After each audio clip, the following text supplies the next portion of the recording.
Good morning friends. బాటిల్లో గోదావరి నీళ్ళు, కొత్త గోదావరి వచ్చింది కదండి, చూసారా? అడుగున పేరుకుపోయింది బురదంతా. ఇది కొన్ని వైరస్లకి దారితీస్తుంది. వాటర్ కాసుకొని తాగాలండి, మర్చిపోవద్దు. పైన అంతా వైట్గా ఉంది, కిందకు వచ్చేసరికి చూసారా బురదంతా ఫామ్ అయిపోయింది. చూసారండి, క్లియర్గా కనిపిస్తుందా బురదంతా? ఇప్పుడు వర్షాకాలం కాబట్టి కొత్త నీరు వస్తుందండి గోదావరి. మనం ఇలా కాచుకొని తాగాలి. చూసారా, బురదంతా పక్కకి పేరుకుపోయింది.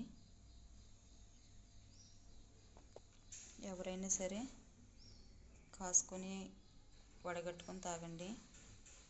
ఇంకా ఇలా నీళ్లు కాసేసాక చిన్న పటిక వేసిన అలా విరిగిపోద్ది.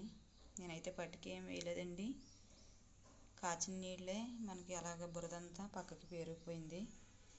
తగు జాగ్రత్తగా ఉండండి. ఈ వర్షాకాలం కాచిన నీటిని మాత్రమే తాగాలి, లేదంటే కనుక బాడీ అంతా కూడా రోగాల పాలైపోద్ది.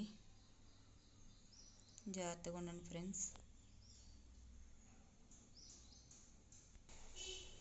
కాచి చల్లార్చిన నీటిని తాగండి, లేదంటే గోరువెచ్చని నీళ్ళైనా తాగొచ్చు. ఇది వడగట్టుకొని తాగాలండి.